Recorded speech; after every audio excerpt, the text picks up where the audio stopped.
नमस्कार. शेठ नारायण बंकट वाचनालयातर्फे सातत्याने 80 वर्षापेक्षा अधिक कालावधीकरता आयोजित होत असलेली ही सरस्वती व्याख्यानमाला. या व्याख्यानमालेमध्ये आपणासारख्या जाणकार श्रोत्यांच्या समोर उभं राहून आपले विचार मांडायची संधी मिळणं ही खरं म्हणजे माझ्यासाठी एक भाग्याची गोष्ट आहे. आणि तेही अशा गावामध्ये की ज्या गावानं आम्हाला एक सरस्वतीची लेक दिली, ज्या भागानं आम्हाला सरस्वतीची लेक दिली. माझं सुख हंड्या झुमरं टांगलं, माझं सुख हंड्या झुमरं टांगलं, माझं दुःख तळघरात कोंडलं, असं म्हणणाऱ्या बहिणाबाई ही महाराष्ट्राच्या स्त्रीत्वाची खरी ओळख आहे असं मला वाटतं. आणि बहिणाबाईंच्याही कितीतरी वर्ष आधी बहिणाबाईंनी सांगितलेलं हे तत्वज्ञान ज्यांच्या आयुष्यामधून पूर्णपणे उलगडलेलं आपल्याला पाहायला मिळतं, त्या राष्ट्रमाता पुण्यश्लोक अहिल्याबाई होळकर यांचं चरित्र सांगणं म्हणजे खरोखर सागराला आपल्या उंजळीमध्ये गिरण्याची कसरत करण्यासारखं आहे. कवी माधव जुलियन यांनी एक खूप छान कोडं आपल्याला त्यांच्या कवितेमधून घातलं. ते असं म्हणाले की स्थळे शोधुनी निसर्ग सुंदर, रम्य मंदिरे घाट कुणी, वा पडशाळा बांधुनी केले, येते जाते लोकऋणी. जित्या व्यक्तिगत उत्पन्नातून वाहे दानाची सरिता, ती गंगाजल निर्मळ राणी कोण, जिचा नच कोशरिता. अशी कोण राणी आपल्याकडे होऊन गेली की जी गंगाजळासारखं निर्मळ असं जिचं चरित्र होतं. अखंड भारतभर आपण भ्रमण करताना ठाई ठाई जिने उभी केलेली घाट, मंदिरं, धर्मशाळा, बारव, विहिरी अशा प्रकारची कामं आपल्याला पाहायला मिळतात. अशी राणी कोण? या कोड्याचं उत्तर अर्थातच साध्वी पुण्यश्लोक राष्ट्रमाता अहिल्यादेवी होळकर हे आहे. माळव्यासारख्या एका अर्थाने एका छोट्या आणि मर्यादित प्रांताची जहागीर ज्यांच्याकडे होती, आणि तीही अधिकृतपणे नाही, म्हणजे अधिकृतपणे जहागिरीची वस्त्र मिळालेली नसताना सुद्धा त्यांनी सगळा कारभार चालवला. पण प्रत्यक्षामध्ये त्यांच्या कर्तृत्वाला, त्यांच्या दातृत्वाला आणि त्यांच्या मातृत्वाला माळव्याच्या सीमा कधीच बांधून ठेवू शकल्या नाही. राष्ट्रमाता आपण म्हणतो अहिल्यादेवींना, याचं कारण त्यांनी शब्दशः आसेतू हिमाचल असा भारत, उभा आणि आडवा भारत आणि त्याच्यामधली सगळी प्रजा ही आपल्या पदराखाली घेतली होती. आणि त्यामुळे अहिल्याबाईंच्या जगण्याचं हे एक प्रकारचं महावस्त्र आज आपल्या पुढे उलगडायला मला खूप आनंद होतोय. अहिल्याबाईंच्या या जगण्याचं हे महावस्त्र कशाने बनलेलं होतं बरं? आपल्याला माहिती आहे की कुठलंही वस्त्र बनवताना त्याला उभे आणि आडवे धागे, एक धागा सुखाचा 100 धागे दुःखाचे, जरतारी हे वस्त्र मानवा तुझ्या आयुष्याचे गदिमा, जसं आपल्याला सांगून गेले. अगदी तसंच म्हणजे सुखाचा असला तर एखादाच धागा आणि दुःखाचे मात्र 100 धागे असे ताने बाने असलेलं हे अहिल्यादेवींच्या आयुष्याचं महावस्त्र. आणि जो मायेचा पदर त्यांनी सगळ्या भारतवर्षावरती पांघरला, त्या पदराची शोभा तर काय वर्णावी. मला नेहमी कल्पना करताना असं वाटतं की अहिल्यादेवी ह्या महेश्वर साडीच्या निर्मात्या, एका अर्थाने भारताला पहिला ब्रँड ज्यांनी दिला असं म्हणता येईल महेश्वर साडीचा, त्या ब्रँडच्या त्या निर्मात्या. त्यांच्या आयुष्याकडे पाहतानाही मला नेहमीच त्या महेश्वर साडीच्या पदरासारखं त्यांचं वैभवशाली असं आयुष्य आहे असं वाटतं. तो जो पदर होता किंवा त्यांच्या आयुष्याचं जे सगळं महावस्त्र होतं, त्याचं अंग, ते वस्त्र तर मी म्हटलं तसं सुख आणि दुःखाच्या, संकट आणि संधी यांच्या ताण्या बाण्यांनी विणलेलं होतं. त्याला जे काठ होते ते अहिल्यादेवींच्या वैयक्तिक अत्यंत कठोर आणि निस्पृह अशा आचरणाचे अत्यंत ताठर असे काठ त्या महावस्त्राला होते. त्या वस्त्राचा जो दिमागदार असा पदर होता तो त्यांनी देशभर उभे केलेली एकापेक्षा एक सुंदर असे होळकर आर्किटेक्चरचे नमुने जे आहेत, त्यांनी उभी केलेली मंदिरं, त्यांनी बांधलेले घाट, त्यांनी बांधलेला बारव, असे एकापेक्षा एक देखणी वास्तुशिल्प त्यांनी जी उभी केली, त्या देखण्या वास्तुशिल्पांची नक्षीच जणू काही त्या पदरावरती आहे. आणि त्या महावस्त्राचं जे अंग आहे त्याच्यावरती त्यांना मिळालेल्या विविध अशा ज्या बिरुदावल्या आहेत त्याचे सुंदर असे सोनेरी रंगाचे बुट्टे त्या महावस्त्रावरती चमकतात, असं मला नेहमी देवींचं आयुष्य पाहताना डोळ्यासमोर येतं. आणि असं जरी असलं तरी त्या महावस्त्राचा स्पर्श म्हणजे पैठणीसारखं भरजरी आणि पिढ्यानपिढ्या घरामध्ये जपून ठेवावं आणि पुन्हा पुन्हा या वस्त्राची निर्मिती होत राहावी अशी स्वप्न पाहावीत, असं मौल्यवान असं हे महावस्त्र. पण त्याचा स्पर्श मात्र आपल्या घरी आपल्या आईच्या, आजीच्या जुन्या साडीच्या, जुन्या पातळाच्या ज्या गोधड्या आपण करतो त्याला जो मऊ उबदार मायेचा स्पर्श असतो तसा स्पर्श या आईंच्या महावस्त्राला होता. आणि म्हणूनच त्यांना कुठल्याही प्रकारे राणीपणाची बिरुद नाही मिळाली. महाराणी नाही म्हटलं गेलं, त्यांना राष्ट्रमाता म्हटलं गेलं, लोकमाता म्हटलं गेलं. त्यामुळे अहिल्यादेवींचं आयुष्य समजून घेणं म्हणजे माझ्या दृष्टीने भारतीय परंपरेने जी अनेक अनमोल अशी नरनारी रत्न निर्माण केली, या सर्वांच्याच आयुष्यामध्ये आपल्याला जी एक समान गोष्ट दिसते तीच अहिल्याबाईंच्या आयुष्यामध्येही आपल्याला पाहायला मिळते. ती म्हणजे अहिल्याबाईंचा राष्ट्रमातेकडे होणारा प्रवास म्हणजे हा सामान्य माणसाचा देवत्वाकडे झालेला प्रवास आहे. जसं नराचा नारायण होतो तशी नारीची नारायणी कशी होते हे जर आपल्याला पाहायचं असेल तर अहिल्याबाईंचं आयुष्य, त्यांचं संपूर्ण चरित्र आपल्याला अभ्यासता येईल. अहिल्याबाईंचा ज्यावेळेला जन्म झाला त्यावेळेचा महाराष्ट्र आणि त्यावेळेचा भारत कसा होता हे क्षणभर आपण डोळ्यासमोर आणलं तर मग ही जी तेजशलाका त्यावेळेच्या अंधाऱ्या सगळ्या कालखंडामध्ये जी चमकून गेली त्याचं महत्त्व आपल्याला कळतं. छत्रपती शिवरायांचा जन्म म्हणजे शतकांच्या यज्ञातून उठली एक केशरी ज्वाला, 10 दिशांच्या हृदयामधूनही अरुणोदय झाला, अशी एक भाग्याची घटना महाराष्ट्राच्या भूमीवरती घडली. आणि छत्रपती शिवरायांनी भारताच्या भूमीवरती हजारो वर्ष परकीयांनी जे अत्याचार केले होते आणि त्यामुळे आपला आत्मसन्मान, आपली संस्कृती, आपल्याकडची देवालय, आपल्याकडच्या वास्तू, आपली शिक्षण पद्धती, आपली लोकजीवन, आपली कुटुंब व्यवस्था हे सारं काही हजार वर्षांमध्ये क्रमाक्रमानं उद्ध्वस्त होत गेलं होतं. त्या सगळ्या उद्ध्वस्त आणि भग्न अशा महाराष्ट्राला एक उमेद दिली ती छत्रपती शिवरायांनी.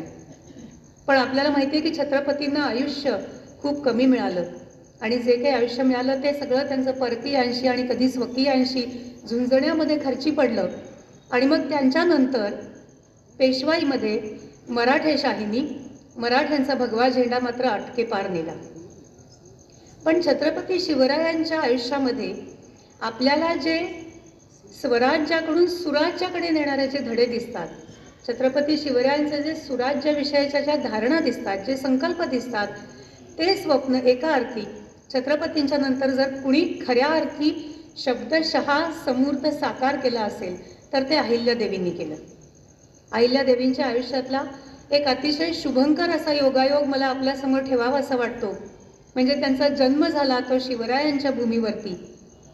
अहिल्याबाई ह्या शिवभक्त होत्या, त्यामुळे त्या शिवभक्त असल्याच्या खुणा त्यांच्या चित्रामध्ये आपल्याला नेहमी दिसतात. अहिल्याबाईंचं चित्र आपण कधी पाहिलं तर हातामध्ये शिवशंकराची पिंड, त्याच्यावरती वाहिलेलं बेलपान आणि त्याच्यावरती टेकलेली त्यांची तर्जनी, हे आपल्याला त्यांचं चित्र पाहायला मिळतं. त्या बेलपत्राची 3 पानं असावी तसे 3 सुंदर शिवयोग त्यांच्या आयुष्यामध्ये जुळून आले. ती म्हणजे छत्रपती शिवरायांच्या भूमीवरती झालेला त्यांचा जन्म, नंतरचं त्यांचं सगळं आयुष्य गेलं ते माळव्याच्या भूमीवरती जी शिवशंकरांचीच भूमी म्हणून प्रसिद्ध आहे, महाकालेश्वराची, ओंकारेश्वराची भूमी म्हणून प्रसिद्ध आहे.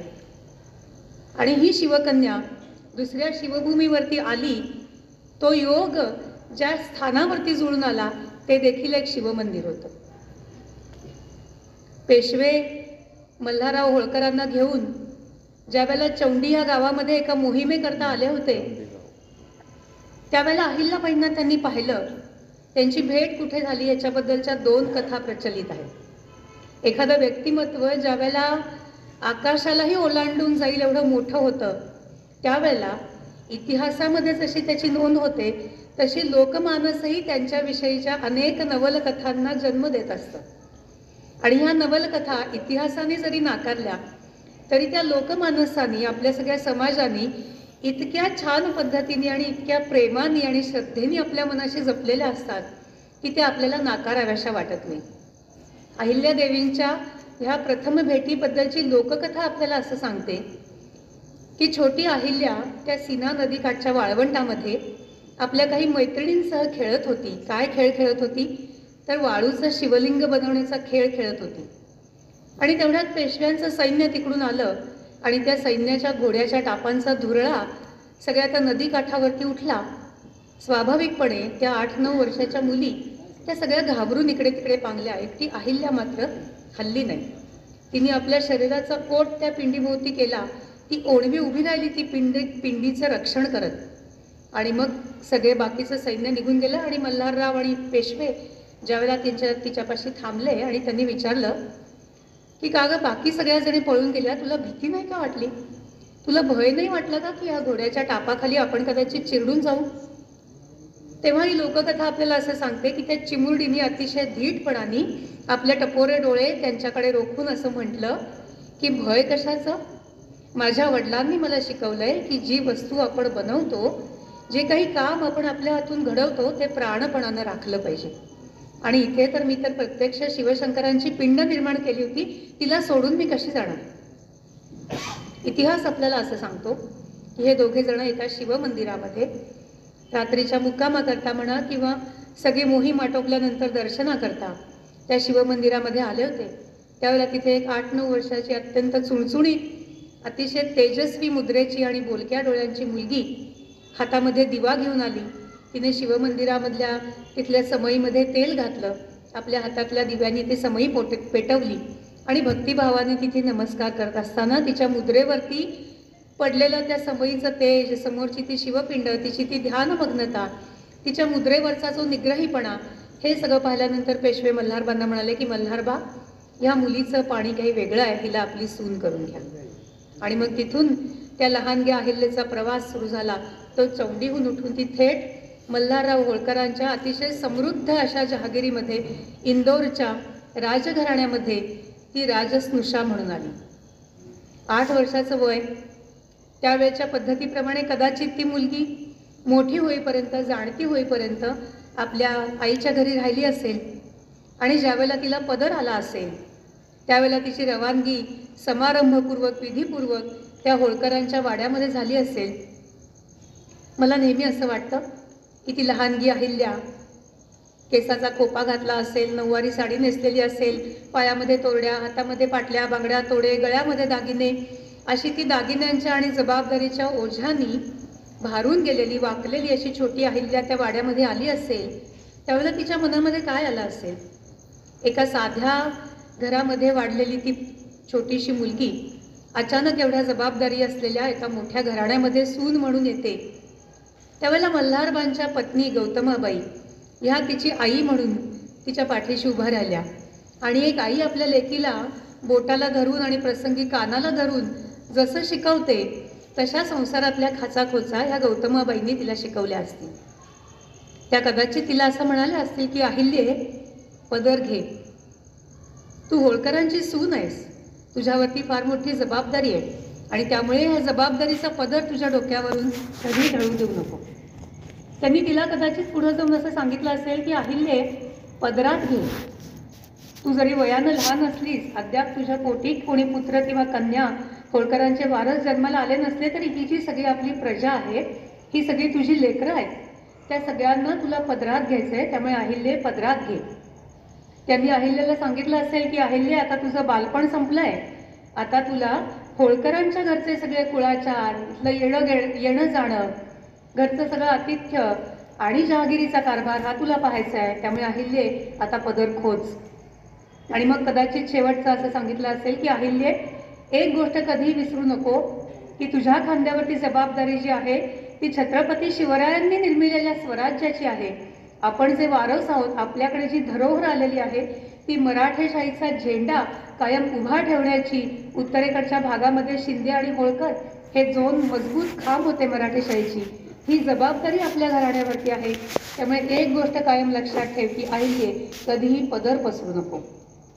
आणि मग अहिल्याबाईंचं सगळं आयुष्य जर आपण पाहायला गेलो तर आपल्याला लक्षात येतं की ह्यातल्या प्रत्येक वचनाला जागत जागतच अहिल्याबाई लहानाच्या मोठ्या झालेल्या आहेत. सासरे मल्हारराव यांनी मुळी तिला आणली होती, तीच मुळी पारखून जोखून आणि हेतुपूर्वकच आणलेली होती की हिला आपल्याला भविष्यामध्ये आपल्या सगळ्या जहागिरीचा सगळा कारभार हिच्या हातामध्ये सोपवायचा आहे. कारण त्यांचे पुत्र खंडेराव हे दुर्दैवानी त्या जहागिरीचा सांभाळ करू शकतील इतके कर्तृत्ववान नव्हते. त्यामुळे त्यांच्यातल्या बापानं, त्यांच्यातल्या सरदारानं अहिल्याला घडवायला सुरुवात केली. त्यांनी अहिल्याला सगळ्या गोष्टी शिकवल्या. त्यांनी अहिल्याला माळव्याचा इतिहास सांगितला असेल, त्यांनी अहिल्याला माळव्याचा सगळा भूगोल समजावून सांगितला असेल, त्यांनी हे सांगितलं असेल की कशी हजारो वर्ष ही भूमी परकीय चक्राखाली भरडून निघालेली आहे आणि कसे आता आपण छत्रपतींच्या प्रेरणेने ह्या सगळ्या भूमीवरती पुन्हा एकदा सुराज्याची निर्मिती करायचा प्रयत्न करत आहोत. त्यांनी अहिल्याला सांगितलं असेल की हे सगळे प्रजाजन तुझ्याकडे त्यांची विविध प्रकारची गाऱ्हाणे घेऊन येतील.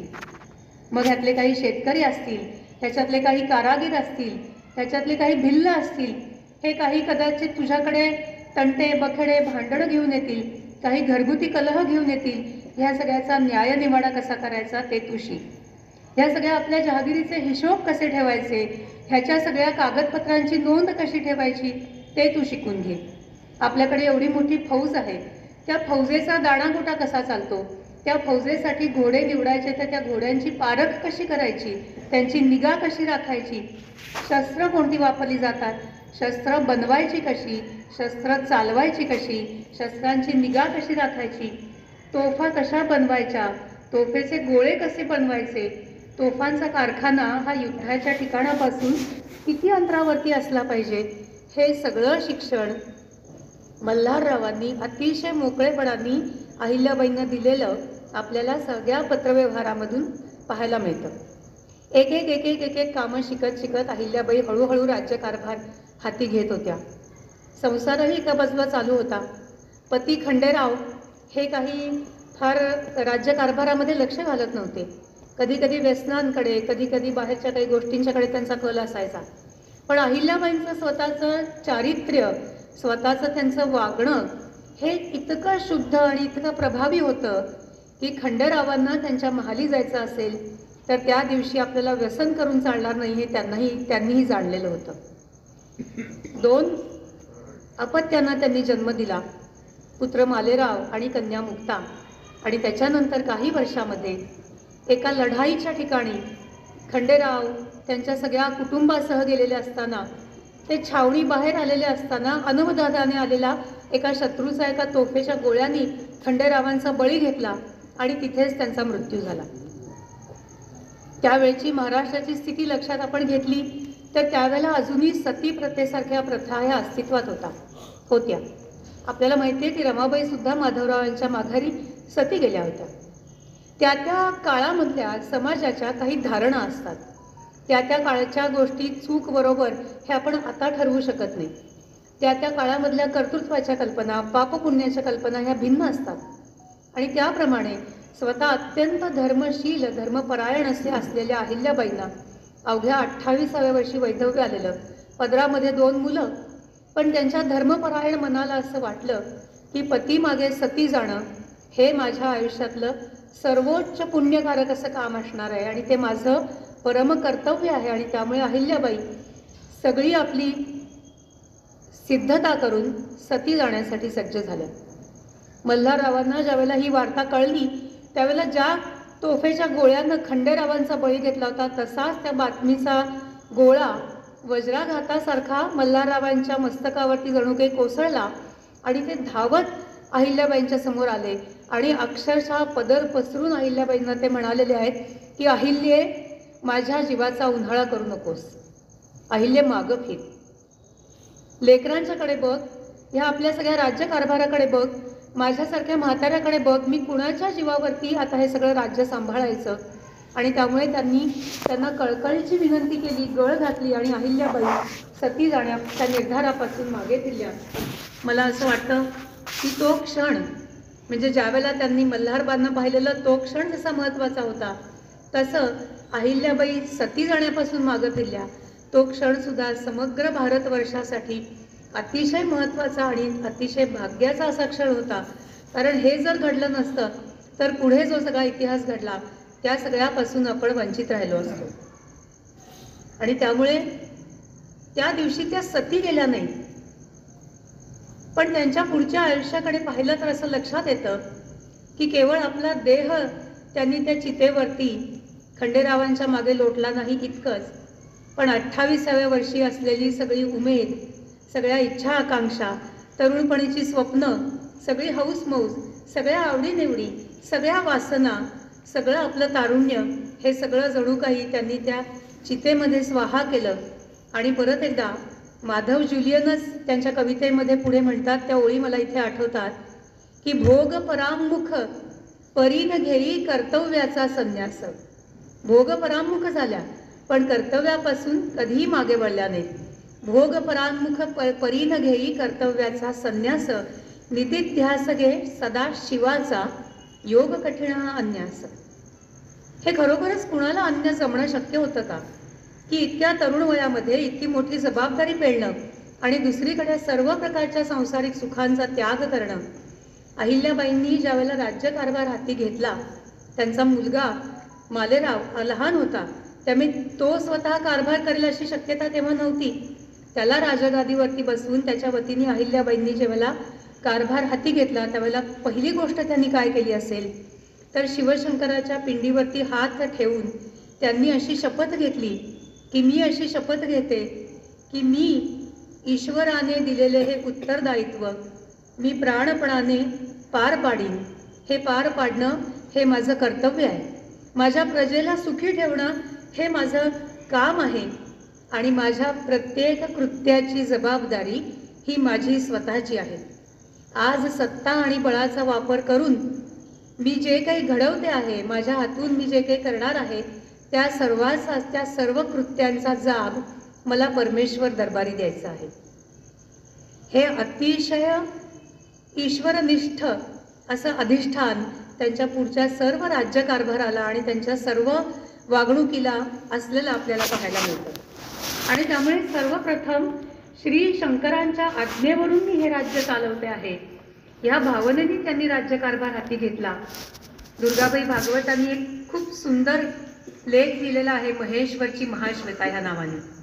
दुर्गाबाई असं म्हणतात की आपण ज्यावेळेला महेश्वरला जातो त्यावेळेला या अखिल भारतामध्ये जिच्या यशाची कीर्ती पसरलेली आहे अशा ह्या मोठ्या एका राजयोगिनीची राजगादी कशी असेल, तिचा राजवाडा कसा असेल असं पाहायला त्या उत्सुकतेने आपण ज्यावेळेला त्या महेश्वरच्या राजवाड्यामध्ये जातो त्यावेळेला आपल्याला काय दिसतं तर तिथे एका साध्या ओसरीवरती अंथरलेली एक चौपदरी पांढरी शुभ्र घोंगडी आणि त्याच्या शेजारी असलेलं शिवलिंग. अहिल्याबाईंच्या सगळ्या राजपत्रांमध्ये, त्यांनी लिहिलेल्या सगळ्या पत्रांमध्ये खाली त्यांनी श्री शंकर आज्ञे करून असं लिहिलेलं आपल्याला आढळतं. छत्रपती शिवरायांच्या आणि अहिल्याबाईंच्या आयुष्यामध्ये अनेक साम्यस्थळं आपल्याला पाहायला मिळतात. त्याच्यातलं हे एक मोठं साम्यस्थळ मला असं वाटतं की छत्रपतींनी नेहमी जे म्हटलं की हे राज्य व्हावे हे तो श्रींची इच्छा, हे मी केलं, हे मी निर्माण करतोय अशी भावना त्यांनी मनामध्ये कधीही ठेवली नाही. आणि त्याचप्रमाणे श्री शंकर आज्ञे करून मी हे सगळं राज्य चालवते आहे ह्या भावनेने तिथून पुढचा सगळा राज्यकारभार अहिल्यादेवींनी केला.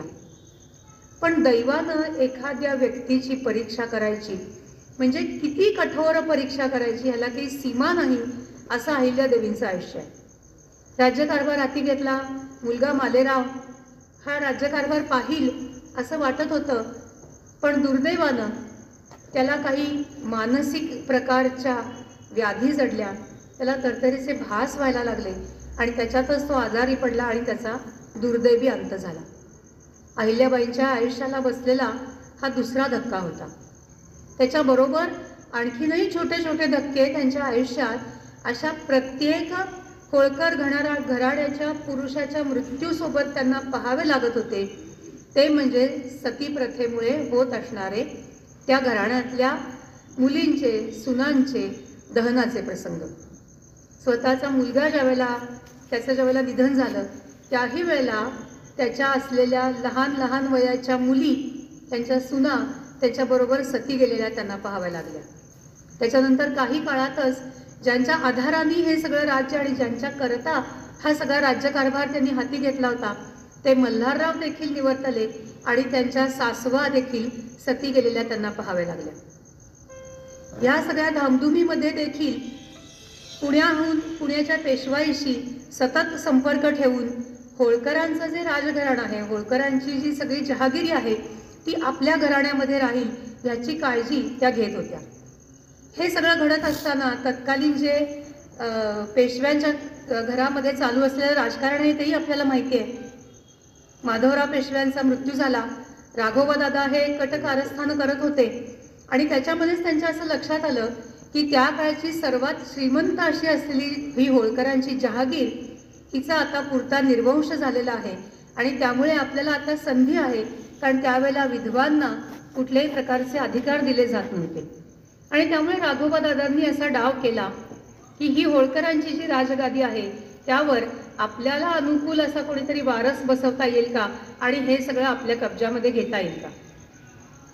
अतीव दुःखाच्या प्रसंगामध्ये सुद्धा माणसाची ईश्वरनिष्ठा आणि त्यामुळे मनात येत असलेला विवेक जर कायम असेल तर त्या अतीव दुःखाच्या प्रसंगी सुद्धा माणूस किती सावधपणे आपल्या सगळ्या व्यवहाराकडे आणि कर्तव्यांच्याकडे लक्ष ठेवून असतो याचं उदाहरण अहिल्याबाईंच्या आयुष्यामध्ये आपल्याला पाहायला मिळतं. त्यांना हे सगळं कळत होतं. त्यांचं हेर खातं सक्षम होतं, त्यांना बातम्या येत होत्या आणि त्यांना ह्याची कुणकुण लागलेली होती की राघोबादादा हे प्रयत्न करता आहेत आणि अहिल्याबाई कुठल्याही प्रकारच्या वाटाघाटींना किंवा डावपेचांना बधत नाही आहेत असं म्हटल्यानंतर अहिल्याबाईंच्यावरती सरळ चाल करून जायची असं राघोबादादांनी ठरवलं. त्यावेळेला अहिल्याबाईंनी त्यांना एक पत्र लिहिलं होतं की आपण चाल करून येत असाल आणि आपण समजत असाल की मी बाई माणूस, मी काय आपल्याशी मुकाबला करणार, तर तसं समजू नका. सुभेदार कृपेने इथे कोणीही हातामध्ये बांगड्या भरून बसलेले नाही आणि आपण जर आमच्यावरती चाल करून याल तर ज्या पावली याल त्याच पावली तुमच्याच हत्तीच्या पायातले साखळदंड जर तुमच्याच पायामध्ये घालून त्याच पावली तुम्हाला जर परत पाठवलं नाही तर मी होळकरांचं नाव सांगणार नाही. असं पत्र त्यांना लिहिलं आणि त्याच्यानंतरही म्हणजे त्यांची व्यवहार कुशलता आणि राजकारण निपुणता अशी होती, कदाचित त्यांना हे माहीत असेल की समोरासमोर युद्ध करायची वेळ आली तर आपण त्यांना पुरे पडू की नाही.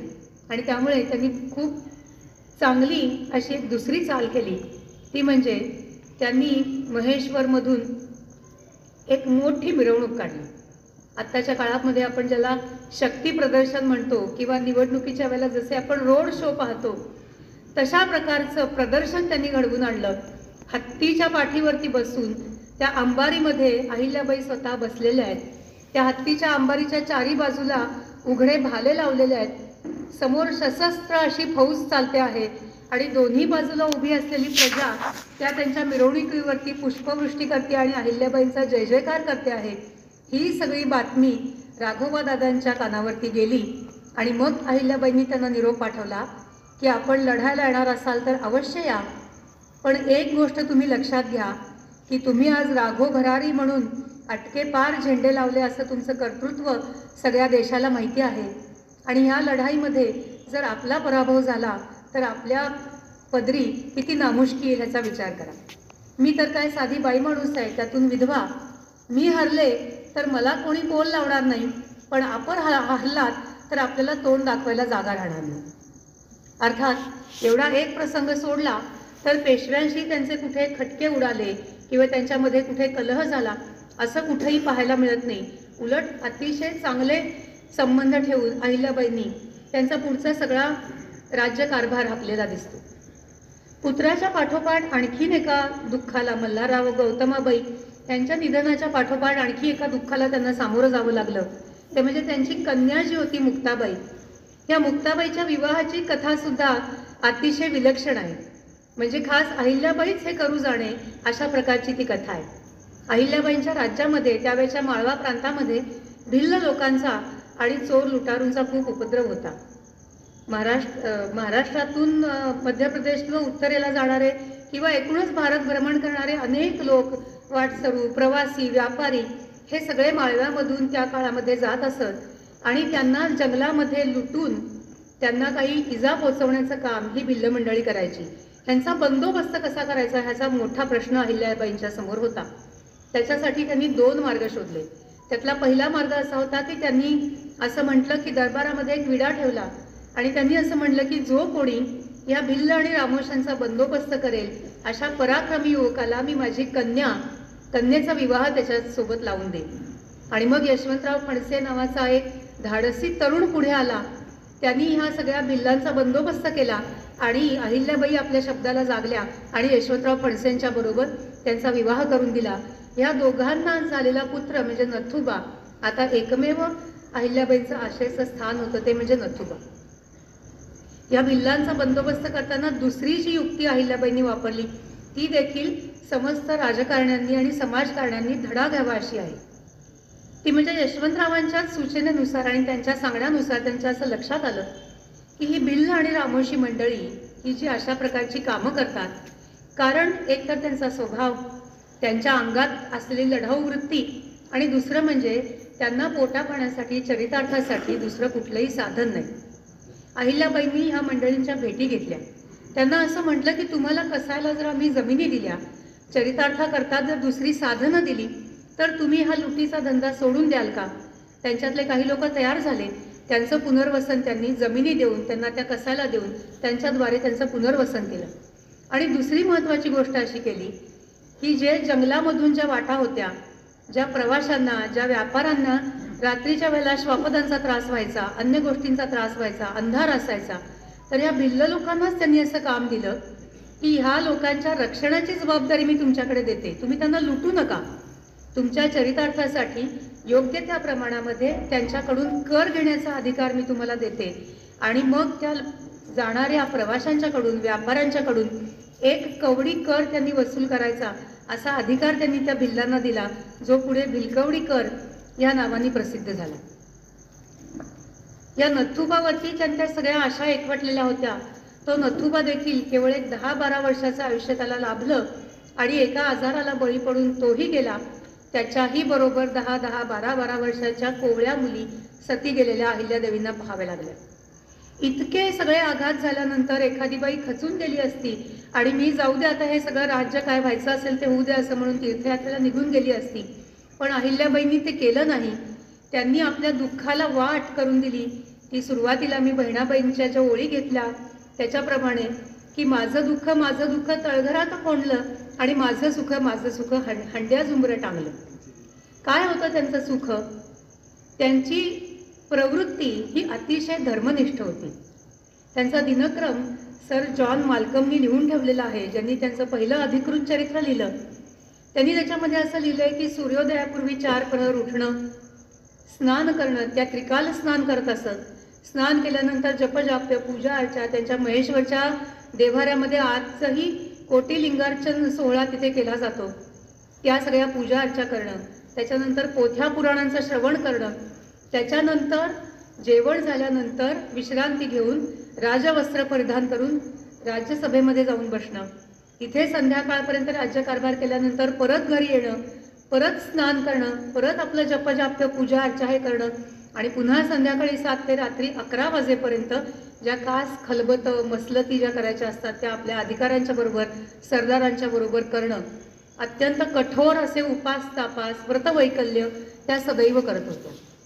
मात्र ही त्यांची ईश्वर भक्ती जी होती ती केवळ आंधळी भक्ती नव्हती. त्या भक्तीचं जे रूप त्यांनी उभं केलं ते देशभरातल्या विविध मंदिरांचा जीर्णोद्धार करून त्याच्या मार्फत त्यांनी त्यांच्या ईश्वर भक्तीला वाट उभी करून दिली. अहिल्याबाई म्हटलं की त्यांनी केलेले जीर्णोद्धार, त्यांनी उभ्या केलेल्या इमारती, त्यांनी बांधलेले घाट हे आपल्या समोर येतं. पण ती केवळ त्यांनी मंदिरं किंवा त्या केवळ त्यांनी इमारती बांधल्या नाही. त्यावेळच्या भारताची परिस्थिती अशी होती की केवळ आपली मठ मंदिरं आणि मूर्ती बघणं झालेल्या नव्हत्या, तर संपूर्ण भारतवर्षाचा कणाच ह्या परकीय आक्रमकांनी मोडून टाकलेला होता. भारतीय जनमानसामध्ये थोडी सुद्धा श्रद्धा होती, पण त्या श्रद्धेचा आधार वाटावा अशी परिस्थिती राहिलेली नव्हती. कारण ह्या सगळ्या परिस्थितीने गांजून जर कोणी लोक तीर्थयात्रेला जातील, आपल्या श्रद्धास्थानाच्या पायावरती डोकं टेकून आपलं गाऱ्हाणं सांगायला त्याला जातील, तर देव जागेवर होते कुठे? 800 वर्ष सोमनाथाचं मंदिर भग्न होऊन वाट पाहत होतं.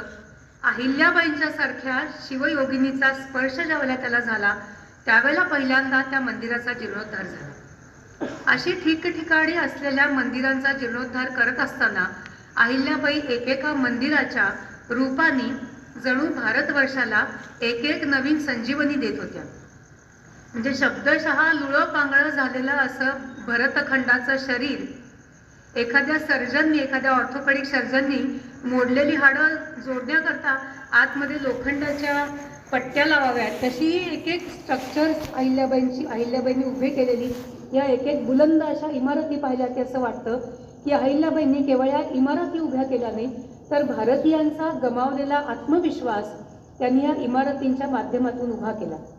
आणि त्यामुळे त्यांच्यानंतर आलेल्या इंग्रजांनी सुद्धा भारतीय समाजामध्ये किती जरी फूट पाडायचा प्रयत्न केला, म्हणजे आलेल्या परकीय आक्रमकांनी नेहमीच आमच्या श्रद्धास्थानांवरती हल्ले केले, नेहमीच आम्हाला असं म्हटलं की तुमचा देव काय कामाचा, हे बघा आम्ही तुमच्या समोर त्याच्यावरती घाला घालतो, तो तुम्हाला वाचवू शकत नाही. नेहमीच आम्हाला असं म्हटलं गेलं की आता आम्ही तुमच्या विहिरीमध्ये बेळ टाकला आणि आता तुम्ही सगळेजण ख्रिश्चन झाला. नेहमीच आम्हाला हे सांगितलं गेलं की अरे हा महार आहे, हा चांभार आहे, हा ब्राह्मण आहे, हा वाणी आहे, तुम्ही सगळे एक नाही आहात, तर तुम्ही सगळे वेगवेगळे आहात. नेहमीच आम्हाला हे दाखवलं गेलं की अरे हा मराठी बोलतो, ते तिकडे बंगाली बोलतात, हे इकडे गुजराती बोलतात, तुमची भाषावार प्रांत रचना करणं आवश्यक आहे. हे सगळे भेद भारताला अनेक वर्ष रुजवण्याचं काम बाहेरून आलेल्या आक्रमकांनी करून सुद्धा भारत सदैव एकसंध राहिला. ह्याचं कारण भारतीय मनांना जोडणारा जो श्रद्धेचा अतूट असा धागा होता, जो सांस्कृतिक धागा होता, जो अहिल्यादेवींनी पहिल्यांदा ओवून घेतला एका अर्थी. मग 4 धाम असू देत, अहिल्याबाईंचं काम बघितलं तर केदारनाथापासून ते रामेश्वरपर्यंत आणि पुरीपासून ते द्वारकेपर्यंत सर्व भारतभर त्यांनी कामं केलेली आहेत. सर्व ज्योतिर्लिंग, भारतीयांना पूज्य असलेले असे 4 धाम, सप्तपुरी, अशा सर्व ठिकाणी काही ना काही स्वरूपाची कामं त्यांनी केली. बरं, नुसती देवळं उभी केली असं नाही, त्या प्रत्येक देवळाच्या मागे एक भक्कम अशी अर्थव्यवस्था त्या उभी करत होत्या. चालू द्या होळकरी टाकी हा वाक्प्रचार आजही महाराष्ट्रामध्ये म्हटला जातो. तो कुठल्या अर्थाने की ज्यावेळेला एखादं काम कधीही न थांबता अविरतपणे सतत चालूच आहे, चालू द्या तुमची होळकरी टाकी. सातत्यानं चालू असलेल्या कामांमधून प्रचंड मोठ्या प्रमाणावरती रोजगाराची निर्मिती अहिल्यादेवींनी केली. भारतीय कलाकार जे होते, जे स्थापत्यकार होते, जे शिल्पकार होते, त्या सगळ्यांना या मुस्लिम आर्किटेक्चरमध्ये आणि त्याच्यानंतरच्या इंग्रजांच्या काळामध्ये कोणी काम दिलं नसतं. जर अहिल्यादेवींनी हे सगळं उभं केलं नसतं तर कदाचित आपल्याकडची शिल्पकला, मूर्तिकला, आपल्याकडचे स्थपती हे सगळे जिवंत राहिले नसते. एक मंदिर उभं राहिलं की त्याच्या आजूबाजूला बाग आली, त्या बागेसाठी माळी आला, त्या देवासाठी पूजा अर्चा करण्यासाठी पुजारी आले, त्यांना हार करून देण्यासाठी लोक आले. त्या हळूहळू त्या मंदिरांच्या बाहेर आज आपण पाहतो भारतामध्ये वेगवेगळ्या ठिकाणी होणाऱ्या यात्रा, धर्मस्थळांच्या ठिकाणी होणारं पर्यटन, हे सगळं बघितलं तर आपल्या अर्थव्यवस्थेचा कणा म्हणजे आपली धर्मव्यवस्था आहे असं आपल्या लक्षात येतं. आणि हा कणा उभं करायचं अतिशय महत्त्वाचं काम असं अहिल्यादेवींनी केलं. पण हे आपल्याला त्यांचं ज्ञात असलेलं कार्य आहे. ह्याच्या पलीकडेही कितीतरी वाटांनी अहिल्याबाईंचं राज्यकार्य आणि त्यांच्या व्यक्तिमत्वाचे पैलू आपल्याला विस्तारलेले दिसतात. आज आपण जागतिक पातळीवरती पर्यावरणाची मोठ्या प्रमाणावरती काळजी करतो, चिंता करतो. ग्लोबल वॉर्मिंग किंवा कार्बन फुटप्रिंट्सची आज आपण चिंता करतो. पण त्या काळामध्ये अहिल्यादेवींनी जे जलव्यवस्थापन केलं होतं त्याचा परिणाम म्हणून माळवा प्रांतामध्ये कधीही दुष्काळ पडला नाही. 17व्या 18व्या शतकामध्ये भारतामध्ये ज्यावेळेला इतका जीवघेणा दुष्काळ पडला होता, ज्यावेळेला आनंदमठसारखी कादंबरी आपण वाचतो त्यावेळेला आपल्या लक्षात येतं की ह्याच दुष्काळामध्ये त्याच्यानंतर जे संन्याशांचं बंड झालं ते भारतामध्ये झालेलं एका अर्थाने पहिला स्वातंत्र्याचा उठाव होता. पण एवढा भीषण दुष्काळ शेजारच्या बंगाल प्रांतामध्ये असून सुद्धा माळवा प्रांताला कधीही दुष्काळाचा सामना करावा लागला नाही. ह्याचं कारण अहिल्यादेवीचं जलनियोजन, त्यांनी बांधलेले बंधारे, त्यांनी खोदलेले तलाव, त्यांनी खोदलेल्या विहिरी हे होतं. आज मोठ्या प्रमाणामध्ये कारखाने नद्यांना प्रदूषित करतात. मग गंगेला शुद्ध करण्याची मोठी मोहीम आपल्याला हाती घ्यावी लागते. त्या काळामध्ये अहिल्यादेवींनी असं नियोजन केलेलं होतं की नदीच्या मुख्य प्रवाहामध्ये नागरिकांनी, बायाबापड्यांनी धुणी भांडी करण्यासाठी किंवा शेतकऱ्यांनी जनावरं धुण्यासाठी आपली जनावरं आणायची नाहीत. त्यासाठी त्या नदीला गावाच्या जवळून एक वेगळा प्रवाह त्या काढून देत होत्या आणि अशा पद्धतीने नदीचं पावित्र्यही त्या जपत होत्या आणि लोकांची सोयही पाहत होत्या. राष्ट्रमाता म्हटलं गेलं त्यांना, कारण त्यांनी जो राज्यकारभार केला तो मातृत्व भावांनी केला. म्हणजे एखाद्या पुरुषांनी राज्यकारभार करणं आणि एखाद्या बाईंनी राज्यकारभार करणं ह्याच्यामध्ये कसा फरक असतो की ती माऊली केवळ आपल्या प्रजाजनांची चिंता करत नव्हती, तर तिच्या राज्यामध्ये असलेल्या पशुधनाची सुद्धा चिंता त्यांनी केलेली दिसते. म्हणजे शेतामध्ये बैल नांगरट करतात तर एखादा शेतकरी त्या बैलांना दिवसभर राबवत राहील आणि त्यांच्या पाण्याची, पिण्याच्या पाण्याची व्यवस्था त्यांनी केली नाही तर काय, याची चिंता त्यांना असल्यामुळे त्या बैलांच्यासाठी सुद्धा पिण्याच्या पाण्याची सोय त्यांनी केली होती. शेतकरी आपल्या शेतामधून अधिकाधिक उत्पन्न मिळावं ह्याच्यासाठी शेतामध्ये मचाण बांधेल, गोफणीनी पाखरांना हाकलेल, बुजगावणी उभी करेल. कारण का तर पाखरांनी धान्य खाल्लं तर मला 10 क्विंटलच्या जागी 9 क्विंटल धान्य येईल आणि मग त्या पाखरांनी काय खायचं. म्हणून त्यांनी असा आदेश काढला होता की पाखरांना हाकलू नये. पाखरांनी खाल्ल्यामुळे शेताचं जे नुकसान होत असेल ते तुम्हाला सरकार दरबारातून दिलं जाईल. सारा वसुलीची जी पद्धत होती, जी जशी आपल्याला आर्य चाणक्यांनी सांगितलं की कर कसा घ्यायचा, तर डास किंवा जळवा जसं रक्त शोषून घेतात तसा कर नाही घ्यायचा. भारतीय तत्वज्ञान हे सांगतं की फुलपाखरू जसा फुलामधून मध गोळा करतं की त्या फुलालाही इजा होत नाही, फुलपाखराचंही पोट भरतं आणि त्या फुलाकडेही मध शिल्लक राहतो, अशा प्रकाराने कर गोळा केला पाहिजे. अहिल्याबाईंची अशी ताकीद होती की शेतामधलं जे उत्पन्न असेल त्याच्या प्रमाणातच शेतसारा वसूल केला गेला पाहिजे.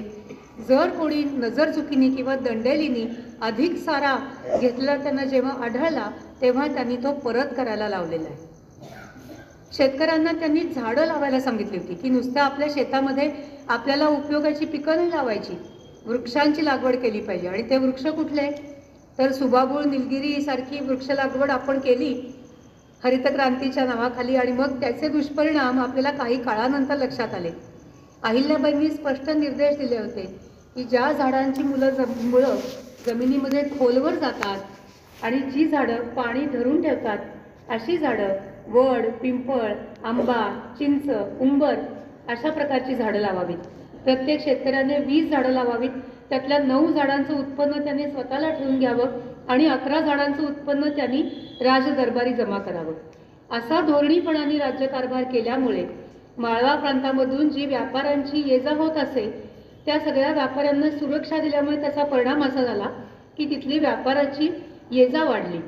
मग त्या व्यापारावरती मिळत असलेली जकात, ह्या सगळ्यामुळे अहिल्याबाईंचं राज्य इतकं समृद्ध होतं की त्यांच्या राज्यामध्ये कधीही प्रजेला कुठल्याही प्रकारच्या दुःखाला तोंड द्यावं लागलं नाही. आणखीन एक मोठं काम त्यांनी केलं ते म्हणजे भारताच्या त्यावेळच्या राजकारणामध्ये अत्यंत अभावाने असलेली दूरदृष्टी अहिल्याबाईंनी अन्य राजकारण्यांनाही द्यायचा प्रयत्न केला. अहिल्याबाईंचा राज्यकाळ हा मुघलांचा अस्त आणि इंग्रजांचा उदय ह्याचा एका अर्थाने संधिकाल होता. आणि त्यावेळेला ज्यावेळेला मराठी सत्ता अस्ताकडे निघाली त्यावेळेला छोटे छोटे मराठी राज्य असलेले राजे आपापसामध्ये असलेल्या युद्धाकरता इंग्रजांचं सहाय्य घ्यायला लागले होते. आणि इंग्रजांची आलेली फौज ही पलटणी फौज होती. त्या प्रकारचा युद्ध प्रकार, त्या प्रकारचं युद्ध हे मराठ्यांना ठाऊक नव्हतं. मराठ्यांना गनिमी कावा ठाऊक होता. पण ज्यावेळेला एखादा मराठा राजा इंग्रजांची मदत घ्यायचा आणि इंग्रजांची फौज ज्यावेळेला त्याच्या बाजूने लढायला यायची त्यावेळेला गनिमी काव्यामध्ये पारंगत असलेले विरुद्ध बाजूचे मराठी सैनिक त्यांच्याशी लढू शकायचे नाहीत. अहिल्याबाईंनी त्यांच्या हयातीमध्ये कधीही ही गोष्ट केली नाही. इंग्रजांचा धूर्तपणा त्यांनी किती चांगल्या पद्धतीने ओळखला होता हे त्यांच्या पत्रव्यवहारामधून आपल्याला वाचायला मिळतं. कारण त्यावेळेला इंग्रज ज्यावेळेला मदती करता आपलं सैन्य द्यायचे त्यावेळेला ते करार काय करायचे, ते असं म्हणायचे की समजा शिंदे आणि होळकर या दोन राजांच्या मध्ये युद्ध आहे आणि दोन्ही राजांनी इंग्रज सैन्याची मदत घेतलेली आहे आपल्या आपल्या सैन्याच्या मजबूती करता. इंग्रज त्यांना असं सांगायचे की अशा युद्धाच्या प्रसंगी जिथे दोन्ही बाजूला विरुद्ध बाजूला इंग्रजांचं सैन्य असेल त्यावेळेला आमचं सैन्य एकमेकांच्या वरती शस्त्र उचलणार नाही. त्यांनी कधीही स्वतःच्या सैन्याला एकमेकांच्या तलवारीखाली मरू दिलं नाही. पण आपल्या मराठा राजांनी किंवा भारतातल्या राजांनी मात्र ह्या घोडचुका केल्या. अहिल्याबाईंनी हे कधीही केलं नाही.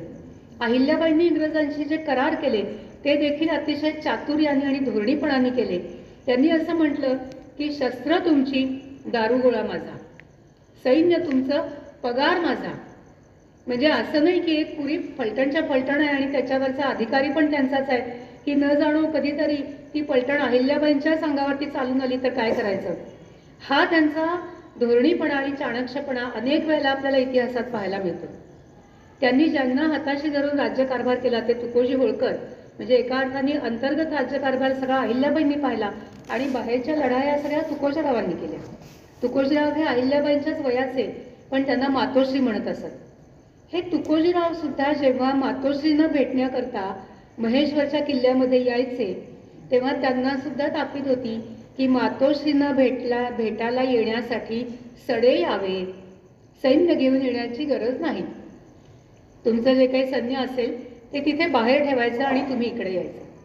ह्याच धोरणीपणाने त्यांनी दक्षिणेमध्ये लढत असलेलं पेशव्यांचं सैन्य ज्यावेळेला त्यांचा टिपू सुलतानशी सामना होत होता त्यावेळेला इथून अहिल्याबाईंनी त्यांच्याकरता मदत पाठवली होती आणि त्यांच्याकडे त्यांचं सगळीकडे पसरलेलं जे हेर खातं होतं त्या काळामध्ये संपर्काची साधनं कमी असताना अहिल्याबाईंना किती बित्तम बातम्या येत होत्या हे त्यांच्या सगळ्या पत्रव्यवहारामध्ये आपल्याला वाचायला मिळतं. अतिशय प्रभावी अशी टपाल यंत्रणा, त्या काळात त्याला डाक बसवणे असं म्हणत असत. पुण्याहून महेश्वरला वेगानं पत्रव्यवहार व्हायचा तर त्याच्यासाठी त्यांनी ती डाक बसवलेली असायची. त्यांची मुक्कामाची ठिकाणं, ते किती घोडेस्वार, किती वेगाने जाणार याचं सगळ्याचं गणित त्यांच्यापाशी असायचं. आणि एवढंच नाही तर देशामधल्या सर्व राज्यांमध्ये अहिल्याबाईंचे वकील त्या राज्यांच्या दरबारामध्ये असायचे. त्या राज्यांचे वकील हे अहिल्याबाईंच्या दरबारामध्ये असायचे. अहिल्याबाईंना आलेल्या एका पत्रामध्ये त्यांच्या सुदूर वायव्येकडच्या एका हेराने असं कळवलेलं आहे की नेपाळच्या राजाची इथं येणं जाणं आणि लढाई कारवाया, युद्ध कारवाया ह्या वाढलेल्या दिसतात. मला नेहमी हा प्रश्न पडतो की होळकरांच्या सारख्या एका छोट्या, एका अर्थाने ओंजळभर जहागिरीची जहागिरी नसलेली ही बाई, हिला हे कोणी सांगितलं की सबंध भारताचं उत्तरदायित्व तुझ्या खांद्यावरती घे म्हणून? ही प्रेरणा त्यांना कुठून मिळाली? अहिल्याबाईंशी झालेला जो पत्रव्यवहार आहे त्याच्यामध्ये अगदी शिखांच्या पासून ते झाबुआच्या पासून अनेक राज्यांची पत्र त्यांना आलेली आहेत. आजूबाजूच्या राज्यांमध्ये कुठेही भांडण तंटा झाला तर तो कोण सोडवणार? तर ती सगळी भांडणं सोडवायला लोक अहिल्याबाईंच्याकडे येत असत. इतकंच नव्हे तर खुद्द दिल्लीच्या पातशहाने लिहिलेलं एक पत्र उपलब्ध आहे. कारण पातशहाला जेव्हा हे लक्षात आलं की आता आलेल्या इंग्रजांच्या संकटापुढे आपण एकटे त्याला तोंड देऊ शकत नाही त्यावेळेला त्याला मराठ्यांची आठवण आली. त्यावेळेला त्याला असं वाटलं की आपण सगळ्यांनी, म्हणजे सगळी हयात ज्या मराठ्यांना खच्ची करण्यामध्ये, त्यांना पराभव करण्यामध्ये दिल्लीच्या पातशाहीची गेली, त्यांनी इंग्रजांचा धोका दिसल्याबरोबर मात्र मराठ्यांच्याकडे धाव घेतली आणि अहिल्याबाईंना असं पत्र लिहिलं की हा जो इंग्रजांचा होणारा धोका आहे हा आपण सगळ्यांनी एक दिलानं एकत्र येऊन याला तोंड दिलं पाहिजे. अहिल्याबाईंच्या चरित्रामध्ये आणखी एक ठळकपणाने दिसणारी गोष्ट म्हणजे त्यांनी अनेक त्या काळातल्या सामाजिक कुप्रथा ह्या स्वतःच्या पुढाकारांनी थांबवलेल्या आहेत. आपल्याकडे भारतीय राजघराण्यांमध्ये पडदा पद्धत कधी नव्हती. पडदा पद्धत आपल्याकडे आली ती सगळी मुघल आक्रमणांच्या नंतर आली, पण अहिल्याबाईंनी कधीही पडदा पद्धत पाळली नाही. इतकंच काय तर त्यावेळेला जो राज्यव्यवहार सगळा चालत होता, पुन्हा एकदा इथे शिवाजी महाराजांची आठवण येते. शिवाजी महाराजांनी जसा राज्यव्यवहार कोश तयार केला त्याची आठवण यावी अशा पद्धतीने अहिल्याबाईंनी त्यांच्या राज्यव्यवहारासाठी फारसी बरोबर मराठीचा वापर देखील सुरू करायचा आग्रह धरलेला आपल्याला दिसतो. त्या काळामध्ये जात असलेल्या सती प्रथेला त्या पूर्णांशाने थांबवू शकल्या नाहीत. त्यांनी अनेक विनंत्या केल्या. खुद्द त्यांच्या मुलीला सुद्धा सती गेलेलं त्यांना पाहावं लागलं. त्याही वेळेला त्यांच्या विनंतीला त्याच्या मुलीनी त्याला ती बदली नाही आणि ती म्हणाली की तुझ्या इतकं कर्तृत्व माझ्या अंगी नाही आणि तुझ्या माघारी मी काही तुझ्यासारखी कणखरपणे जगू शकेन असं मला वाटत नाही, त्यामुळे मला जाऊ दे. पण एक दोन उदाहरणं अशी आहेत की ज्यावेळेला त्यांच्या सुनांच्या पैकी एखाद्या सुनेचे पालक असे म्हणाले की आम्हाला असं वाटतं की आमच्या मुलीने सती जाऊ नये, त्यावेळेला त्याच्या पाठीशी त्या उभ्या राहिलेल्या. त्यावेळेला बहुपत्नीत्वाची प्रथा होती. खंडेरावांच्या अनेक पत्नींपैकी काही पत्नी या मुस्लिम धर्माच्या होत्या. त्याही बायका त्यांच्याबरोबर सती गेल्या. त्याच्यानंतर ज्यावेळेला त्यांची सगळी श्राद्ध पक्ष करायची वेळ यायची त्यावेळेला त्यावेळेची ती सगळी कर्म करणाऱ्या भटांनी भिक्षुकांनी त्यांना सांगितलं की ह्या बायकांची श्राद्ध आम्ही करणार नाही. त्यावेळेला अहिल्याबाईंनी त्यांना ठणकावून सांगितलं की जरी यावनी असल्या तरी त्या पतिनिष्ठ होत्या. आपल्या पतीच्या मागे जी स्त्री पेटत्या चितेमध्ये उडी घेते तिचा धर्म त्याच वेळेला त्या चितेमध्ये खाक जळून गेलेला आहे आणि त्यामुळे ह्या सगळ्या बायकांची श्राद्ध सुद्धा त्या सन्मानाने झाली पाहिजे. इतकी दूरदृष्टी आणि इतकी समाजाला एका अर्थाने पुढच्या पायरीवरती पुढच्या पाऊलवाटेवरती नेण्याची तयारी ही अहिल्याबाईंच्या आयुष्यामधून आपल्याला पाहायला मिळते. शिक्षणासाठी त्यांनी आग्रह धरलेला होता. त्या स्वतः बहुश्रुत होत्या. त्यांच्या संग्रहामध्ये अनेक पोथ्या पुराणं होती. जसं शिवाजी महाराजांना लहानपणी जिजाऊ साहेबांनी महाभारत आणि रामायणामधून त्यांचं व्यक्तिमत्व घडवलं, तसंच महाभारत रामायण आणि अनेक पोथ्यांच्या वाचनामधून अहिल्याबाईंनी स्वतःचं व्यक्तिमत्व तर घडवलंच, पण आपल्या राज्यातल्या प्रजाजनांसाठी अशी वेगवेगळ्या भागवत कथेची, रामकथेची, महाभारताच्या कथेची अशी आयोजनं करून त्यांच्या संग्रहात असलेल्या पोथ्यांच्या नकला करून घेऊन, कारण त्यावेळेला छापखाने नव्हते, तर हे जे सगळे दुर्मिळ ग्रंथ आहेत हे जतन झाले पाहिजेत, त्याचा प्रसार झाला पाहिजे म्हणून अनेक ग्रंथांच्या पोथ्यांच्या नकला करून घेऊन त्यांनी त्यांचा प्रसार केलेला दिसतो. काशीला वेदांचा अभ्यास करण्यासाठी एक विद्यापीठ उभं करावं असं त्यांच्या मनाने घेतलं आणि त्याप्रमाणे त्यांनी काशीमध्ये एक विद्यापीठ उभी करण्यासाठी सुद्धा देणगी दिली. आणि नुसतं देणगी देऊन त्या थांबल्या नाही, तर त्याचा वेळोवेळी पत्राद्वारे त्यांनी पाठपुरावा केला की तिथे ते विद्यापीठाचं काम कुठंपर्यंत आलेलं आहे, तिथे शिकवण्यासाठी योग्य आचार्य आहेत का, तिथे शिकण्यासाठी विद्यार्थी येतात का, त्यांची व्यवस्था कशी केली जाते. आणि हे जे विद्यापीठ त्यांनी उभं केलं त्याची भारताला मिळालेली सर्वोत्तम भेट म्हणजे रामशास्त्री प्रभुणे हे त्या विद्यापीठाचे विद्यार्थी आहेत. अशा प्रकारे केवळ त्यांनी इमारती उभ्या केल्या असं नाही, तर मनुष्य निर्मितीचं काम सुद्धा अहिल्याबाईंच्या हातून खूप मोठ्या प्रमाणावरती झालेलं आपल्याला दिसतं. मग हे सगळं त्यांचं आयुष्य पाहिल्यानंतर आपल्याला असा प्रश्न पडू शकतो की आजच्या काळामध्ये अहिल्याबाईंच्या ह्या सगळ्या चरित्र कथनाचा उपयोग काय किंवा त्याची आजच्या काळामध्ये नेमकी त्याचं महत्त्व काय. तर मला असं वाटतं की ज्या पद्धतीने आक्रमण काळामध्ये आमच्या देवालयांना भग्न केलं गेलं, आमचे किल्ले उद्ध्वस्त झाले, आमची त्या काळामध्ये असलेली विद्यापीठं नालंदा, तक्षशिला याच्यासारखी मोठी मोठी विद्यापीठं ही उद्ध्वस्त झाली, आमच्याकडचा सगळा ज्ञानसाठा जाळला गेला आणि तो पुन्हा उभं करण्याचं काम हे अहिल्यादेवींनी केलं. पण आत्ताच्या काळामध्ये, आधुनिक काळामध्ये आपल्या भारतावरती, आपल्या सगळ्या विचार विश्वावरती आणि आपल्या संस्कृती विश्वावरती जी आक्रमणं होत आहेत ती खूप वेगळ्या पद्धतीने आणि वैचारिक पातळीवरती अशी होत आहे. म्हणजे एका अर्थी त्यावेळेला भारताच्या एक सगुण रूपावरती हल्ले होत होते. आता आपल्या आतल्या निर्गुण अशा परमेश्वरावरती, आपल्या आतल्या निर्गुण अशा विचारधारेवरती जे हल्ले होत आहेत ते हल्ले परतवून लावणं हे आमचं कर्तव्य आहे. हे आम्हाला अहिल्याबाईंच्याकडून शिकलं पाहिजे. खूप छोट्या छोट्या गोष्टी असतात आत्ताच्या काळामधल्या, त्याची केवळ जाणीव करून देण्यासाठी एक छोटं उदाहरण सांगते की आपल्याकडची सगळी संस्कृती, परंपरा, आपलं कुटुंब विश्व ह्याला हादरे देण्याचे प्रयत्न आता आधुनिक विचार विश्वाकडून आणि उद्योग जगताकडून, अर्थ जगताकडून कसे होत असतात. एका कुठल्या तरी ट्रॅव्हल कंपनीची जाहिरात मध्यंतरी होती की उन्हाळ्याच्या सुट्टीचे दिवस आहेत आणि सगळ्यांच्या घरी कुठेतरी सहलीला जायचे बेत रचले जात आहेत. तर 2 मुलांचे गट आहेत, ते कुणाच्या तरी घरी एकत्र आले आणि ते म्हणतात की तुम्ही काय करणार आहे सुट्टीत. एक मुलगा दुसऱ्या मुलाला विचारतो, तो म्हणतो की माझ्या बाबांनी ना ते अमक्या अमक्या कंपनीचं ती हॉटेलची चेन आहे त्याचं पॅकेज घेतलंय आणि आम्ही गोव्याला आता त्या हॉटेलमध्ये राहायला जाणार आहोत. तो मुलगा म्हणतो कसलं भारी ना, तर तुम्ही कुठे जाणार आहे? आम्ही काय तेच मामाच्या घरी जाणार, आत्याच्या घरी जाऊन शेतावर राहणार, कुठल्या तरी मंदिरामध्ये अशा तीर्थयात्रेला जाणार, असं आम्ही आईबाबांच्या बरोबर ट्रिप करणार आहोत. पाहताना जाहिरात साधी वाटते, वरवर बघताना आपल्याला असं वाटतं की एखाद्या ट्रॅव्हल कंपनीने केलेली जाहिरात आहे. पण अशा प्रकारचे छोटे छोटे धक्के भारतीय मूल्य व्यवस्थेला देण्याचं जे काही षडयंत्र आज चालू आहे ते वेळेवर ओळखणं, ते ओळखण्यासाठी अहिल्याबाईंसारखी दूरदृष्टी, त्यांच्यासारखा चाणाक्षपणा आपल्या अंगी येणं हे महत्त्वाचं आहे.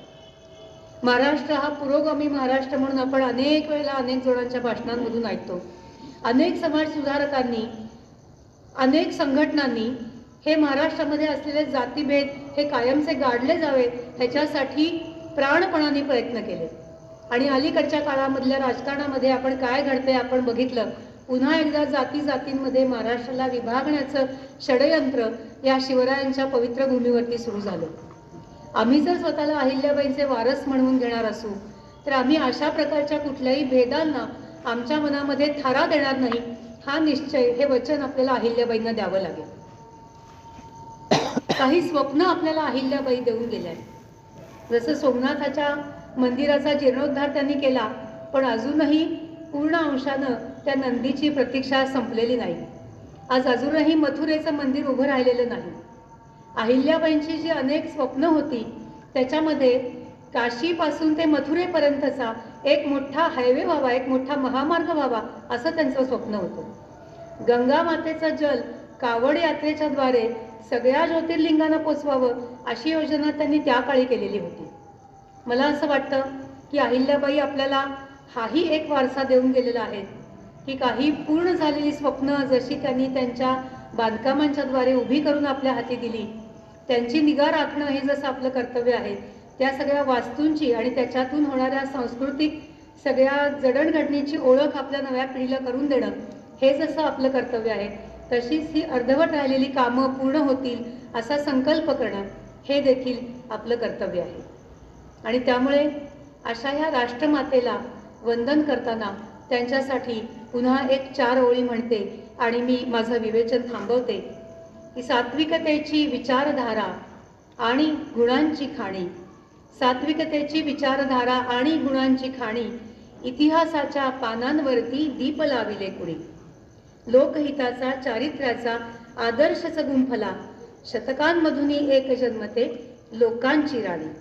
या लोकमातेला, या राष्ट्रमातेला पुन्हा एकदा वंदन करते. इतक्या उच्च परंपरा असलेल्या व्याख्यानमालेमध्ये इतका चांगला विषय आपल्यासमोर मांडायची संधी मला दिली याबद्दल आयोजकांचे आभार मानते आणि थांबते. धन्यवाद.